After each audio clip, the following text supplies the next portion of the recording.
All right, Golf Clash has got the new touchdown tournament, and I've put together. These holes are all from Sunshine Glades. It's holes number 1 through 9 in Sunshine Glades, and I put together a playlist, and I put some of these holes from prior tournaments.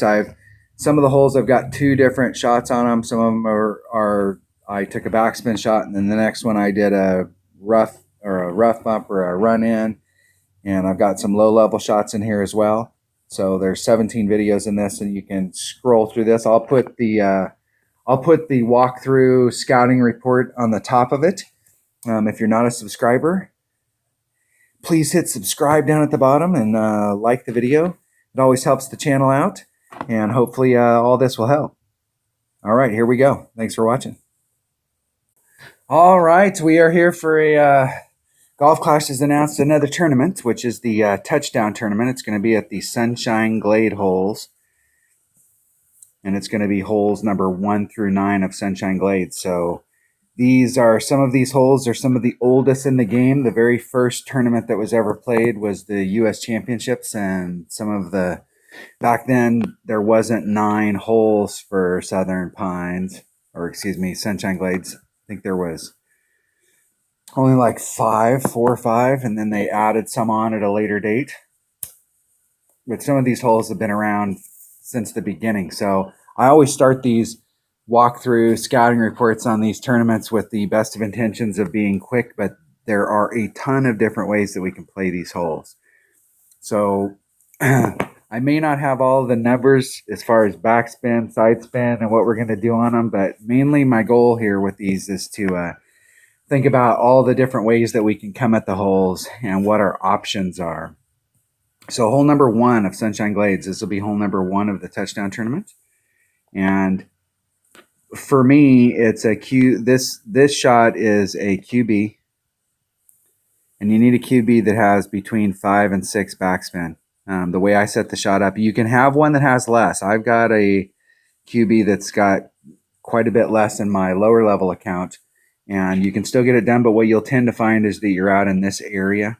It may be a little bit harder to get on the green because you can't pinch it up. So when let's see if I can scroll down in on this green. So what you're looking for here is I like to set up 2 rings off of this transitional surface.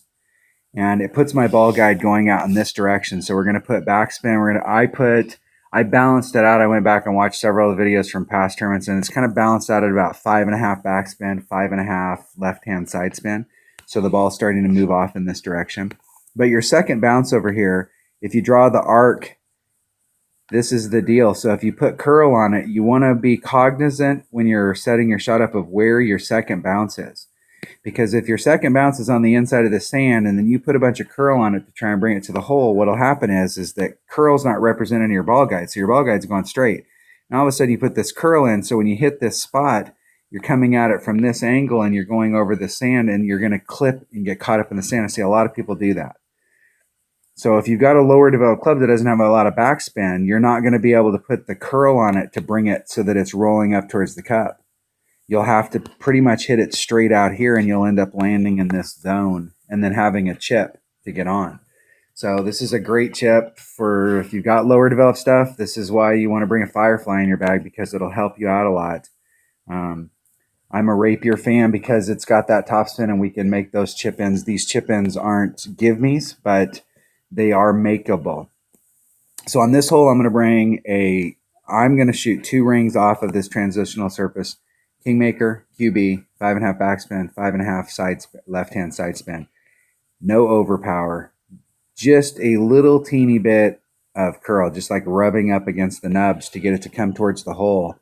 And try and get it to stop right in that area, but giving yourself at least a look at hole 1. You have to remember that we have got to get an eagle on this hole. This is a par 4. It starts the tournament off with a par 4, and we have got to get an eagle. This is a par 3 that you have to get a birdie on. I mean, the only score that you can leave this hole with is eagle. If you don't leave this hole with eagle, you're not going to do well in the tournament. it could be argued that all three of the par fours that are in Sunshine Glades, you have to get eagle on them. But of all of them, this one you have to get the eagle. So you can't be messing around here.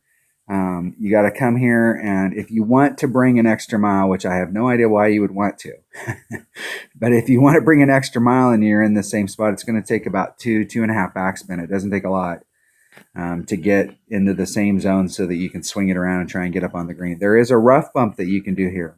And if you're playing this from the pro tees, the rough bump might be the way to go. And if you're playing from the pro tees, you'll have to bring out a bigger ball in order to engage this rough. It only takes about 1 to 2 topspin to pop you out to get you up there. When I played this rough bump, I liked to play the front rough, not the second cut of the rough. I like to play the first cut. And it takes a very little bit of topspin to bleed you up towards the hole.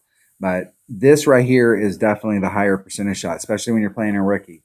It's you don't have to there. I like rough bumps, but this type of rough bump right here is very problematic. You hit a little bit to the left or the right, and you get off trajectory, and you'll get caught up in it. Whereas out here, you'll just end up going over the sand and being somewhere on the green. That was hole number 1. Have to get an eagle. So I'm going to start writing this stuff down. So that's -2. We have to get -2 on the first hole. It's just no, like when we're talking about minimum score, -2 is minimum score. Sunshine Glades, hole number 2. So I think in the video that I posted, I showed doing a backspin shot on this with a Guardian starting off right there. And you have to practice this shot if you're going to do the backspin shot, because here's the flagpole. And when you're coming up to it, sometimes I'll put my first bounce right in the cup when I'm doing backspin. And that puts my second bounce here. And then when it hits, it'll suck it back towards the hole. I have the shot of dunking it on that second bounce, or I can pick it up with the pullback. If you put it right in the cup here, it runs a little weird on the backside of this cup, and it'll bleed off, and you won't get that suck back. If you set it up in front of it, trying to get the third bounce to go on the cup, you'll end up short. So it's in between the second and the third bounce. You got to find that spot right there. I do know that there is a distance issue here. So the first thing I always work on when I'm working on any of these par 3s at the beginning of the week is always working out my distance, making sure my distance is good. So one way that you can come at this hole is to do the backspin shot. You can also come up here and do a rough bump. You can also hit off of this island and come over.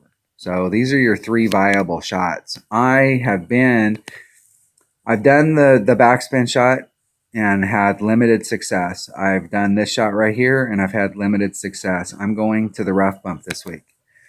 And with the rough bump, I was watching the videos. It looks like you'll have to bring a 2 to 3 power ball if you want to be in your long iron, depending on the level of your long iron, so that you're at max club with your long iron. If you bring a 0 or a 1 power ball, you may be in your minimum wood.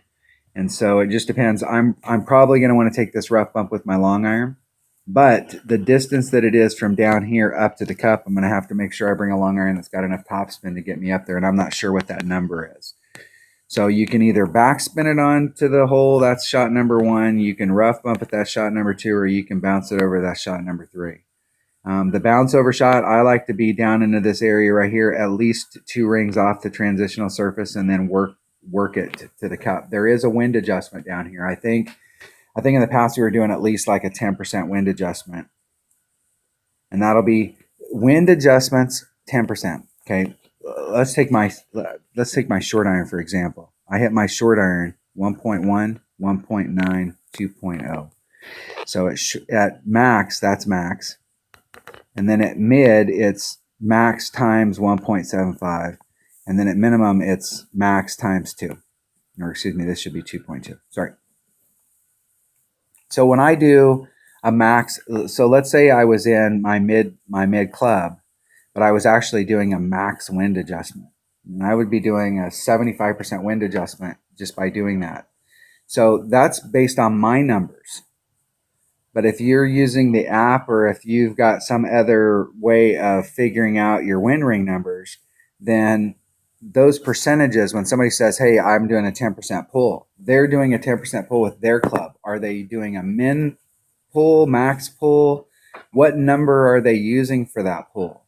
So if they're using the app and the app is telling them you're going to move 3.5 rings but they've put in the 10%, what was the base number?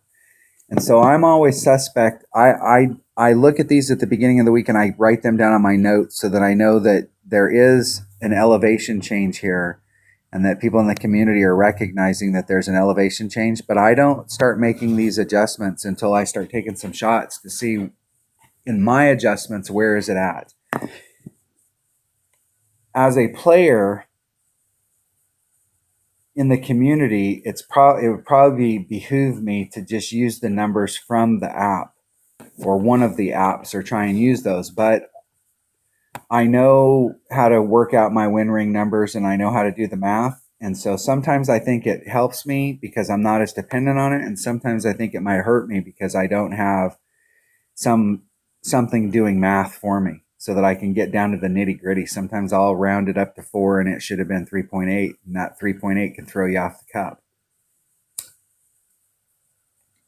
3.8 was on the cup and the 4.0 was off.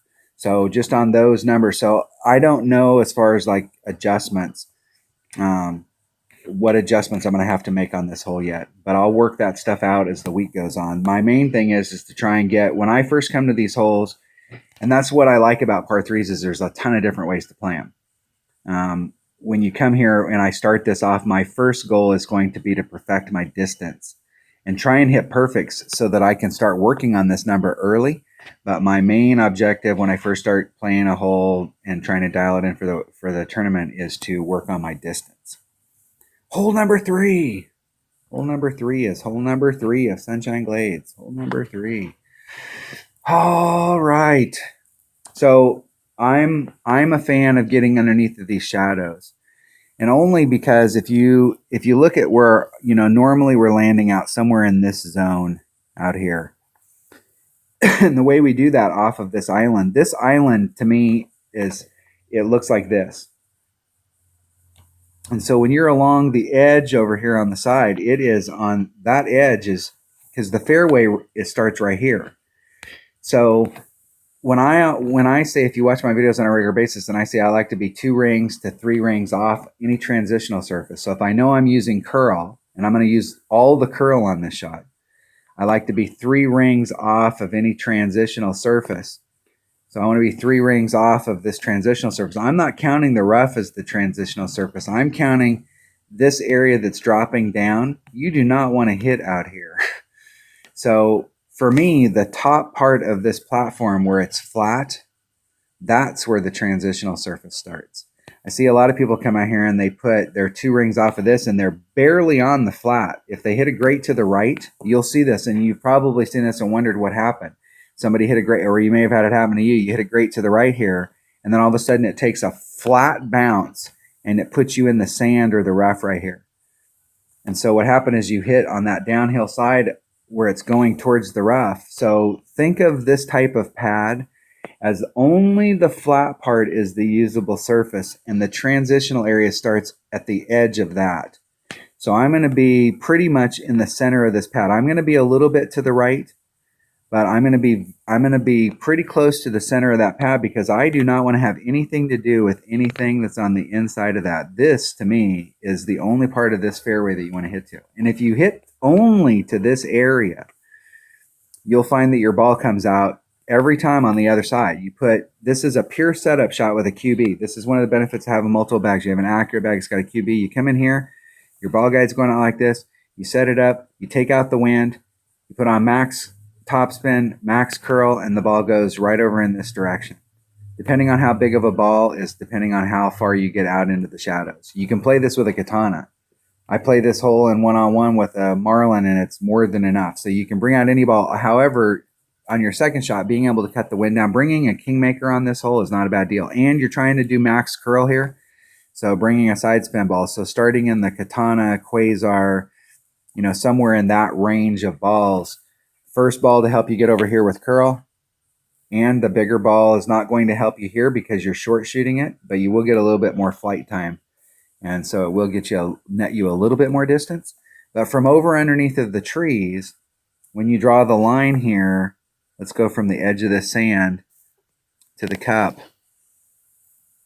if you're out in this area right here, in order to get on the other side of this, you've got to come at the ball like this, come at the hole like this. So that means you've got to put on a lot of side spin. You got to put a lot of movement on your ball just to get it to go towards the cup. Whereas if you're out here in the sand, you've opened up the mouth of this fairway.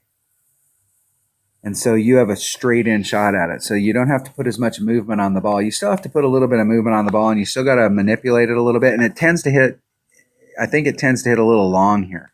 So you got the flagpole here. And if you run your ball guide all the way to the flagpole, it tends to run a little bit long. Not a lot, but a little. And there's definitely an adjustment we need to do down here. But I like to have a little bit straighter line on it so I don't have to do as much movement. Since I'm taking this drive shot and setting it up, why not set it up in a better spot where we don't have to have as much maneuver on the ball? This is very, very albiable. So let me write this down. Hole number 2 was -1. This hole right here is absolutely an eagleable hole. It is an albiable hole. I'm almost thinking, I've been playing this in tournament. I play this hole, I catch this hole a lot in one-on-one with a Guardian, and I tend to get I've gotten a lot of albatross on this hole.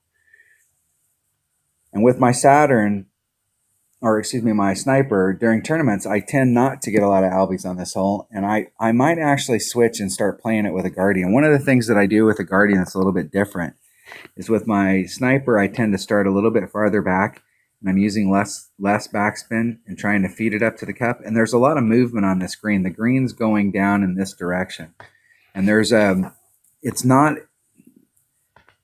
I'm going to have to look at the hole one more time. It's not like it used to be. There used to be kind of a ridge that rolled in here, and that was rolling down on this side, and then over here it was kind of flat.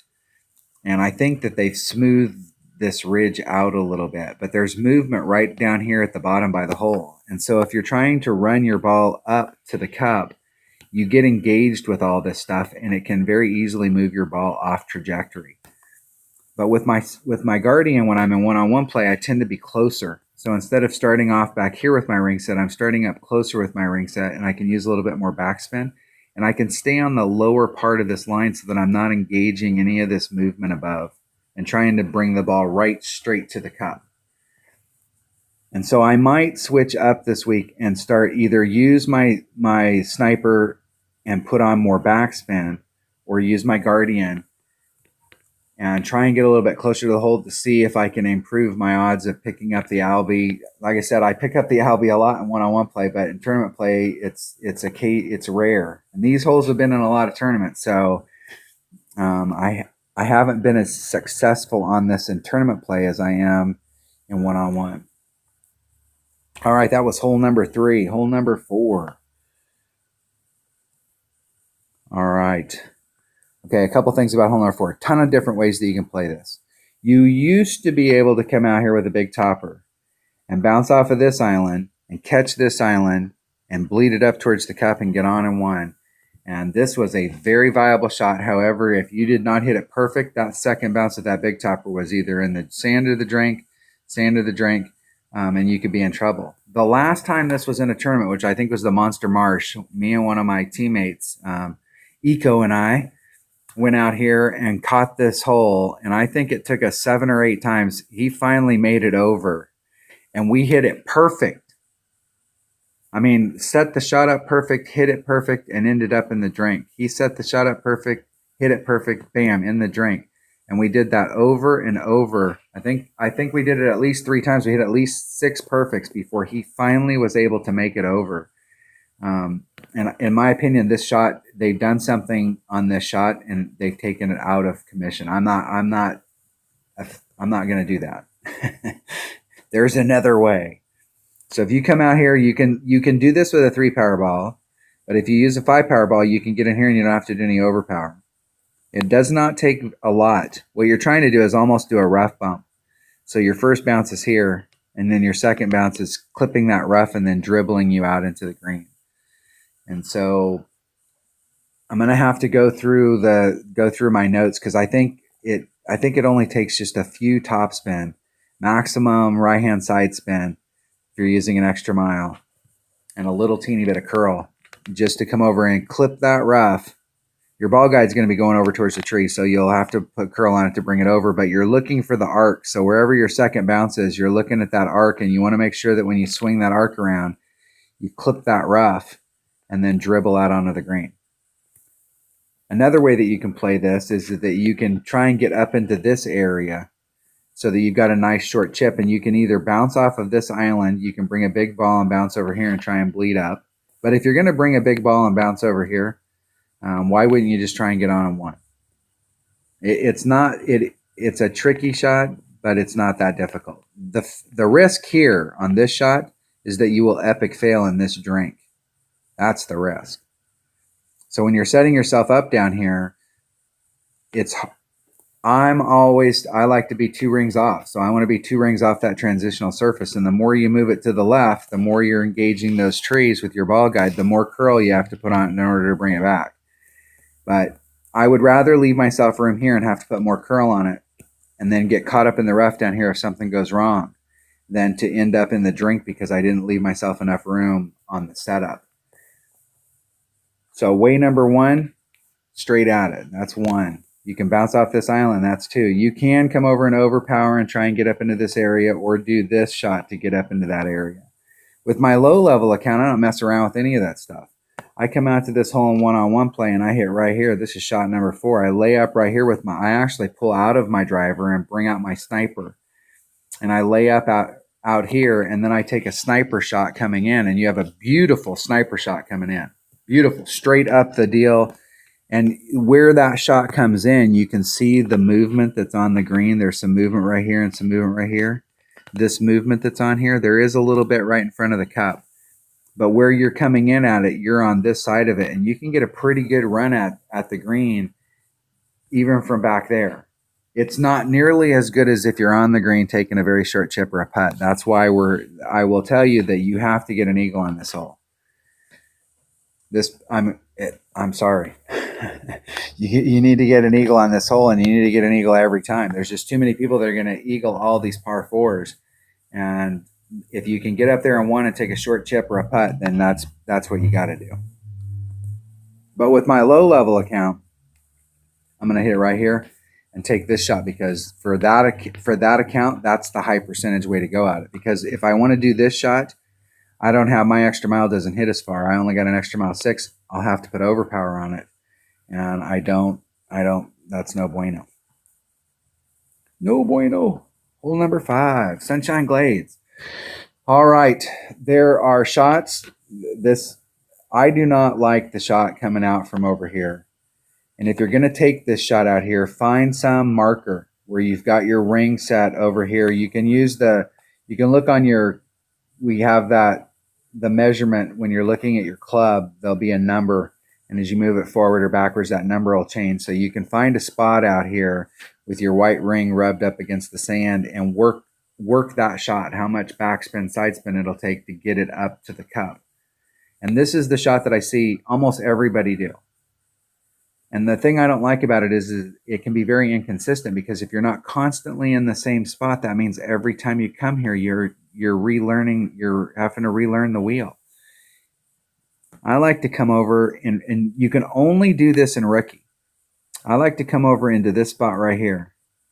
And if you bring a Guardian or an upper developed sniper, and if you don't have an upper developed sniper that has all of its backspin, you'll use a Guardian. And come into this area right here, and I want my rings to be dead center, so that my center bullseye is dead center in the middle of this area. I'm going to do a full wind adjustment. I think I was adding on 10% on this hole. And I was kind of balancing out, doing backspin. I think I was using a katana on this hole, so I had a side spin ball. And I was kind of balancing it out, a little more backspin than side spin. And it'll feed right up towards the cup. I will tell you that it's a very problematic way to get a hole-in-one, but it can be worked. And it gets you right here every time. And this is one of those par 3s that it would be nice to get a hole-in-one, but it is a low percentage hole-in-one no matter how you come at it. And so I will, unless somebody can show me some way coming out here that is foolproof, that you can't end up engaging this hill, because if you roll off down this hill, there's a trough where this fringe is. Here's the fringe, and it's like there's a little trough. And so if your ball rolls down there, it's very hard for your ball to end up on the fringe. It happens, but it's very unusual. Usually it'll come to a stop right before the fringe and hang out on the fairway. And from down here, it's a max overpower putt. And I don't want to have anything to do with that max overpower putt. I want to get up here, right here, and get up towards the hole, give myself a shot at hole in one, make my short little putt, and move along little doggy. But if there's a way to get a hole in one on that can be fairly consistent, I'm going to have to look at it, because you can't discard those. You got to keep your options open, but you also want to play smart. This hole right here, there's 3 ways you can play this hole. And one-on-one, I always lay up right here. That gives you a sniper going through these bushes. In between, you're bouncing over from this fairway and coming up at it. So this is a wood shot. You can, if you bring out a big enough ball, 3-power ball, you don't have to bring out anything bigger than that. Kingmaker works better. You can do a bounce over here, bleeding it out into this area. When I take this shot right here, I will aim right towards the edge of this. That's where my ball guide's going. And then I put on maximum right hand curl on an extra mile. And so what the deal is that your ball guide's going out like this, but curl's not represented in your ball guide. So that means that I'm now coming in on this trajectory. So if I hit a great to the left, even though I'm aimed towards that and I hit a great to the left, I'm going to come in right here and I'm going to go like this, right down the middle. If I hit a great to the right, I'm going to come in here and I'm going to go right down the middle. And so I'm going to leave myself this entire fairway for that curl to become effective. And there's almost no way that I can hit this unless I shank it. And it is a max overpower shot, so there is an opportunity that you could shank it. So I have taken this shot in the past in tournaments, and what it does is it puts you out into this range, and you're a long iron. Long iron. So we got wood, and we got long iron. You can come out here and do a max overpower shot, and I believe it only takes a Titan. And you can land in this zone right here trying to come over and bleed yourself up into this range, and you're in short iron range. Now, if you've got upper developed clubs and you're out here in short iron range, this is a great shot for a Hornet. Whatever is your preferred, it's a straight in shot, so you don't need any backspin other than just to get a little control over it. If you've got lower developed clubs and you use a Kingfisher won't work here, because you will need, in this zone where you're at, you'll need just a little teeny bit of, you'll be right in between clubs because of how short it hits. And so you'll end up being in your Saturn, and you definitely want to bring a Saturn as your secondary club if you're over here, just in case you do pinch that red line, you've got all that backspin, because you're going to be really close to the cup. And so from where your Kingfisher comes in, you're too far back, you're in the rough, and even if you could engage it over here, you don't have enough topspin. So if you've got lower developed stuff, this is a great hole for a runner, especially if you have low developed stuff. You know, a runner works good because it gives you a little more distance. A thorn will probably work good. Whatever you got that's got a little bit of topspin on it so that you can maneuver around a little bit. If you've got upper developed stuff, great hole for a Hornet. Great hole. So wood, long iron, short iron. I am definitely going for the short iron shot. In a worst case scenario out here, you'll end up in the sand. If you've got lower developed stuff, this is problematic. Although you're close to short iron range right here, and if you've got lower developed stuff, your sandwich is more than likely like a short iron. So you can at least get over to here and give yourself an opportunity to get up. If you end up in the rough, depending on where you end up, if you're on this side of the line, you've probably got it covered. If you end up on this side and you got lower developed stuff, you're in big trouble. Big trouble. But I'm definitely going for the short iron shot. And I think in both of my accounts, even with the extra mile 6, I can get up here. Now, here's the problem with this, trying to drive it over. Let's talk about distance stuff. So here, let me draw the line so we can see where it's at. So when you're coming, you have to miss this. Okay, so if we draw a line to the tee box, you got to be on the inside of that. You got to be somewhere on the inside of that line. So you're probably going to be somewhere in this trajectory in order to be out in the middle. And so when your first landing zone's here, look at the spot over on this side right here and keep that in mind. Let's scroll in a little bit. So when you're coming in on this trajectory, and here's the line to the cup, you're coming in on this trajectory, the farther you go forward in this trajectory, the more distance you have to get in order to clear the rough right here. So here's the rough right here. Here's the rough down here. You draw that line. This distance right here, you have to pick up. So you'll have to put, when you do this shot, I don't like to hit straightforward shots. I mean, I do it occasionally, but I always like to have some kind of movement on my ball, because if you hit a straightforward shot and you hit it great to the right, it's going great to the right. You hit it great to the left, it's going great to the left. If you put curl on a ball and you hit it great to the left, it's still going to go in this direction. That's the way you put the curl on it. You hit it great to the right, it's still going to go in this direction because you put curl on it. And so I see people hit straightforward shots all the time, and they go a one ring great to the left, and they're in the rough. And I came out there and set the shot up the same way, and I put a little bit of curl on it, and I hit a one ring great to the left, and it ends out here in the fairway. And it's like, what's the deal? The deal is that movement on the ball will ensure that you don't end up going to the left, that you're going to go to the right.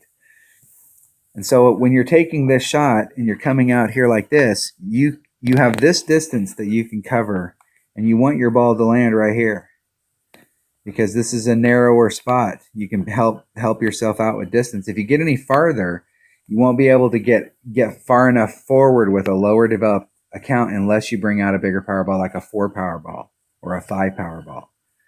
And I don't know how much that'll help you, because I'm not sure like where you're at down here.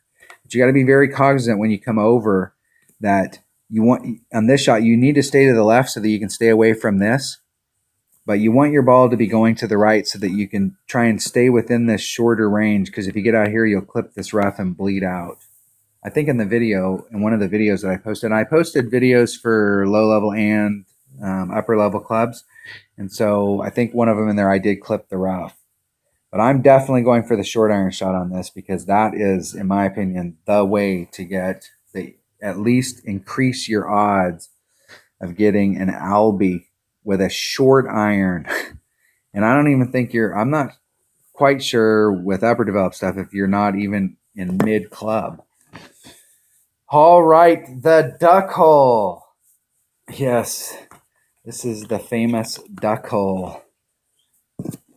I'm not quite sure if the highest percentage way to come at this hole isn't to lay up over here and take this shot, lay up over here and take this shot. The last tournament we played, hole number 8 was very much like this. There was a way to get on. There were several ways that you could get on. They were risky and they didn't always work out, but there was a shot that you could take where you could put yourself in a spot and take that shot. Put yourself in that spot, take that shot. I'm not sure that if you gave me 100 balls or 200 balls and you said, take this shot 100 times and try and put it in, and then take this shot 100 times and try and put it in, which one I would make more eagles on? I think over the course, I would like to think that it would be this one. Because if you get up there, you're pretty much, you got a super serious chance of getting an eagle.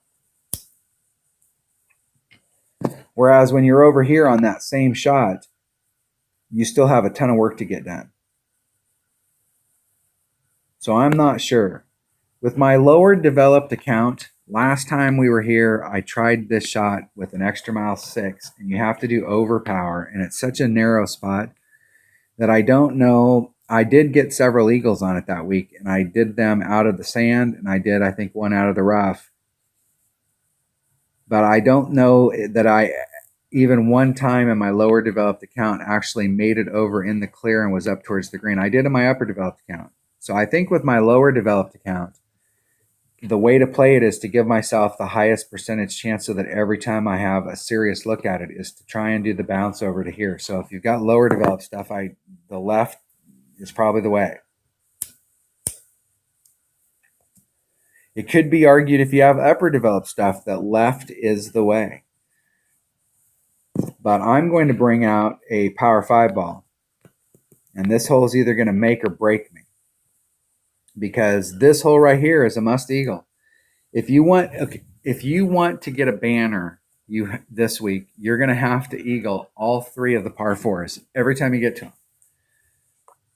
And there's just no 2 ways around it. I mean, there's too many people up at the top that are going to, when you look at their final scores, they're going to have eagle, eagle, eagle on all 3 of these par 4s.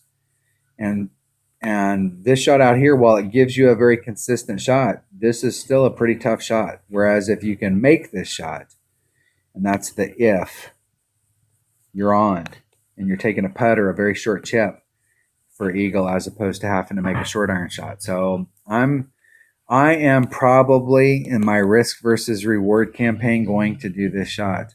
But in my low level account, I'm absolutely going to do this.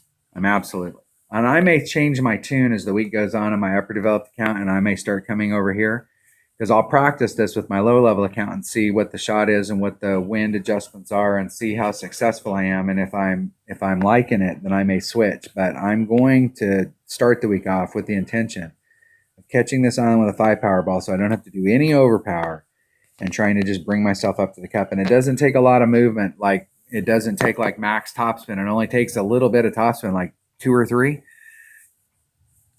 If you catch the right area. I will tell you this though, if you're in this area, you're coming out like this, and if you don't put some curl on it and you hit it perfect, there's a good chance you're going to end up in the drink right here at the top of this. You have to put a little bit of curl on it in order to bring it up through that neck. But I'm definitely going to be going for the on and one birdie or on and one eagle on that hole. All 3 of these par 4s. And the middle 2 par 4s are a lot more problematic than the first one, but we still have to get eagles on them. So like looking at our scores, we're usually at minus 12. We have 3 par 4s that we have to get eagle on. That's minus 15. All right, this par 3 right here. There's 3 ways to play this par 3. Well, there's 4. You can bounce off the island. That's one way. And I see a lot of people have fail down here because there is a wind adjustment we need to make here, and they don't keep themselves a couple rings off of transitional surfaces. And they'll either fail here or they'll clip the rough over on this side. Okay, but you can bounce over this island and run it up towards the cup. You can also come here with a Guardian. And I think in my low level account, I actually did the Guardian because I don't have a wood that I can do the rough bump with that has enough topspin that's less than my Horizon, which is like 2.7 per ring or 2.8 per ring. I may judge that based off the wind. If the wind is blowing in this line right here, it's either blowing this way or this way, I may be willing to bring my Horizon in my lower level account because that way if I make a bad wind adjustment, I'm sliding across this rough and I'm just off to the left or the right. If the wind is blowing in any other direction, so if the wind's blowing in this direction and you make a bad wind adjustment, this is a very narrow rough. If you've got a really accurate club, it's super easy. I mean, you can dial that in. But if you've got a club that's 2.8 per ring and you make a mistake great to the left or the right, you've made a huge mistake. So shot number 1, shot number 2 is backspin straight to the hole. Shot number 3 is the rough bump. If you find yourself on this hole and you're in between clubs like right in this range, or you brought a big dog and it doesn't have enough, or whatever the deal is, I see a lot of people try and pressure the issue on this hole, and they'll either use the island or try and get up here and do something strange, and it always cracks me up. Move your ball to the left and open up this fairway. Your ball guide's going to be going out like this, and you can bring it on with curl, because more than likely you'll end up here when you're having this problem, it'll be with a big dog. And big dogs have tons of curl, tons. So take this shot out here, find a spot, set it up, put max curl on it, and see where it goes. And the next time you come here, you'll be able to, within a couple shots, you'll be able to dial that in so that you're right at the cup. But you can take a shot from over here. And bring it around. In tournament play, that's not a good way to go. So 1, 2's the rough, 3 here, and 4 over here. So it's either going to be one of these 3, and I think these 2 right here are the best, with the rough bump probably being the best way to get a hole in one here. And I'm not sure. I think it's a sniper down there. And then you obviously want to bring a low wind ball. And I'm not sure what the power was on that ball, whether it was an Av or a Katana. Hole number 9. All right. In one-on-one play, I exclusively play it going forward. I don't ever go over here because I play one-on-one play with a marlin. And if I've got a tailwind, I can use my QB and use the wind. And if I've got a headwind, I can use my extra mile and then take out the wind and end up in this area right here. And it doesn't really matter to me what my second club is because I have 0 shot at Albie. So if I have a sniper, my red line's going to be here with the marlin. If I've got a guardian, it's going to be a little bit farther forward. If I've got a big dog, it's going to be a little bit farther forward. But my goal is to then do the backspin, side spin, curl shot. Put on, depending on where you're at and which club you're in, it's going to be either like in your sniper, it may be 1.5, 2 top spin, and then maximum side spin, maximum curl, and I'm just going to bring it around to the cup. So this is the way that I go during one-on-one, almost exclusively. But that is only going to net you at best an eagle. Okay, if we want to get an Albie on this hole or give ourselves a shot, we have to come out into this direction. And depending on where you're at in this range out here is going to depend on the shot that you end up with. So when we take this little island right here, like if we take the green and we try and, let's see if I can get my pen to work, take the flag, draw a line right to that spot, just draw a line across here. If you're below that line on this side, you can run it up to the cup and have very little movement on it. A little bit of side spin just to kind of bring it around this peninsula, and you can run the ball up there. So obviously the closer you are to this rough, if you're on this edge of it, you got a straight in shot. You hardly have to put anything on it at all. So in the past few tournaments, what I've been doing is literally laying myself up right here. I'm not trying to get all the way out here. I'm not trying to put this sand into play. I'm not trying to do any overpower. We're hitting, our first bounce is here, and whatever trajectory we're on here is going to determine how we're going to get through this narrow part of the neck. And instead of trying to come through here and be way out so that I've got a lot of speed going forward, I'm literally just covering it and then just rolling forward so that I'm almost right behind that bush. And that gives me this shot.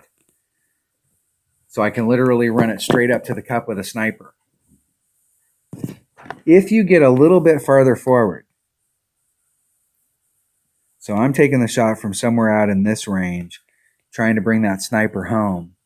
If you hit just a little bit farther forward from where I'm at, you still have the same shot where you can bring it around like this, but if you have a guardian, you can now do a rough bump. Your red line will be in front of this sand, and you can do a rough bump right here and try and rough bump it in. And I know a lot of people that had success with this rough bump. And I have had, while I have an absolutely beautiful look at it, it has been low percentage for me. And I've done wind adjustments and I've moved stuff around and I've hit perfect and I haven't hit perfect. And it just seems like it's one of those deals where I'm getting a really long run at the hole. And somewhere in that run, I'm engaging something in it, and it changes my trajectory just a little bit here, just a little bit there. And so I may switch on this hole and try and hit it just a little bit farther forward from where I've been so that I can engage my red line. And your guardian hits farther than your sniper to begin with. So you're going to pick up a little bit of forward distance just from that. But try and get enough so that I'm up in this area. And if you're too far back, if something happened, you can still do the same shot that you could do with the QB. You can still come off a little bit over here and try and do that same shot. But I'm going to try the rough bump this week. You can try and get way up here. And from here, you're probably going to be more in your long iron range if you can get way up into this area, and you could do the rough bump. And this area up here for your long iron, really the best way to go at it's with a rough bump. You only have two choices. You're either going to bring a Saturn and be in front so that you can backspin it on, or you're going to bring a club so that's got enough topspin that you can do the rough bump here. Because, I mean, your trajectory is such that if you want to engage the fairway and the green down here, you're going to need lots of backspin, or you're going to end up doing a rough bump. So I'm not sure if I'm going to continue to lay up out here. I think safety-wise, being in my guardian, it's super easy to get out into this area. You don't have to put this sand into play. I'm sure with the other way, you're probably trying to bring out a big enough ball that you can land over here. and I'm not sure if that would net what that will net as the week goes on. But I'm gonna change up how I've been playing this hole. I have been playing that sniper shot, but I'm gonna switch, and I'll explore this just to see what the deal is, because it's been a long time since I tried to hit all the way to the tip and see what kind of range. And I'm pretty sure that puts me in long iron range. But I'm gonna work one of these shots, either the long iron or the wood, doing the rough bump is the shot that I'm going to take this week. All right. That was the new tournament that's been announced right here, the touchdown tournament. So if you're not a subscriber and you like the content, please subscribe. I put out stuff during the week, during the tournament week, as I start making changes, start trying to dial it in, figure out another or a better way to play one of these holes, and just try and get some information out during tournament week to help people out. And I appreciate you listening, and I will catch you on the next one. Thanks for watching.